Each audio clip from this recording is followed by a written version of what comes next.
ஏழ்மையான குடும்பம், உனக்கு இந்தியா டீம்ல இடம் இல்ல அப்படின்னு ஒதுக்கப்பட்ட ஷஃபாலி இந்தியாவை வெற்றி பெற வச்சது எப்படி? வறுமையான குடும்பத்திலிருந்து வந்த ஷஃபாலியோட கிரிக்கெட் பயணம் பல ஏற்றத்தாழ்வுகள் நிறைஞ்சதா இருந்துச்சு. அவங்களோட 15 வயசுல இந்தியாவுக்காக T20 போட்டியில அறிமுகமான இவங்க T20 போட்டியில விளையாடின யங்கஸ்ட் இந்திய வீராங்கனை அப்படின்ற பெருமையை பெற்றாங்க. அது மட்டும் இல்ல, ஃபாஸ்டஸ்ட் T20 50 அடிச்ச இளம் வீராங்கனையும் இவங்க தான். 2020 தொடக்கத்துல ICC T20 பேட்டிங் தரவரிசையில முதல் இடத்துக்கு உயர்ந்தாங்க ஷஃபாலி. அவங்களோட பயமில்லா ஆட்டம் அப்புறம் அதிரடியான ஆட்டத்தால உலக அளவுல கவனிக்கப்பட்டாங்க. இருந்தாலும் 2024-25 காலகட்டத்துல ஒரு நாள் போட்டியில அவங்களோட ஃபார்ம் டவுன் ஆச்சு. இதனால இந்திய தேர்வுக்குழு மகளிர் ஒரு நாள் உலக கோப்பை அணியிலிருந்து அவங்கள நீக்கிட்டாங்க. தலைமை தேர்வாளர் நீட்டு டேவிட் என்ன சொன்னார்னா, ஷஃபாலி தூக்குனதுக்கு முக்கிய காரணம் பேட்டிங் ஃபார்ம் அப்புறம் ஃபிட்னஸ், இத வச்சு தான் நாங்க தூக்கிட்டோம் அப்படின்னு சொன்னாரு. இவங்களுக்கு ரீப்ளேஸ்மெண்டா கிருத்திகா ராவல் இந்த வருஷம் உலக கோப்பையில ஆடுவாங்க அப்படின்னு சொன்னாரு. ஆனா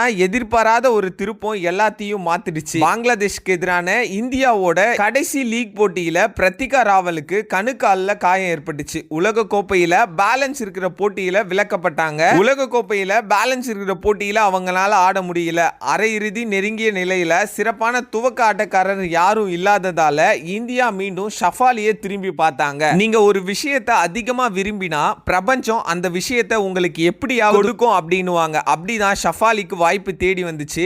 அரை இறுதியில ஆஸ்திரேலியாவுக்கு எதிராக ஷஃபாலி மறுபடியும் டீமுக்குள்ள வந்தாங்க. நம்பிக்கையோட துவங்கிய அவங்க சில பவுண்டரிகள் அடிச்சாலும் அவங்களோட அதிரடியான துவக்கத்தை ஒரு பெரிய ஸ்கோரா அவங்களால மாத்த முடியல. இறுதி போட்டியில ஷஃபாலி ஆடுவாங்களா அப்படின்னு ரசிகர்கள் பல கேள்விகள் எழுப்பினாங்க. ஆனா அணி நிர்வாகம் மறுபடியும் அவங்களுக்கு ஆதரவளிச்சாங்க. அவங்க ஃபைனல் மேட்ச்ல ஆடுறதே சந்தேகமா இருந்துச்சு. ஆனா அவங்களோட வாழ்க்கையோட மிகப்பெரிய போட்டியில ஷஃபாலி நேத்து அவங்களோட திறமையை நிரூபிச்சாங்க. 78 பால்ல 87 ரன் அடிச்சாங்க. இந்தியாவுக்கு ஒரு வலுவான அடித்தளத்தை அமைச்சாங்க. அதுக்கப்புறமா பவுலிங்லும் அவங்க பங்களிப்பு அளிச்சாங்க. இதனால அவங்க ஆட்ட நாயகியாக தேர்ந்தெடுக்கப்பட்டாங்க.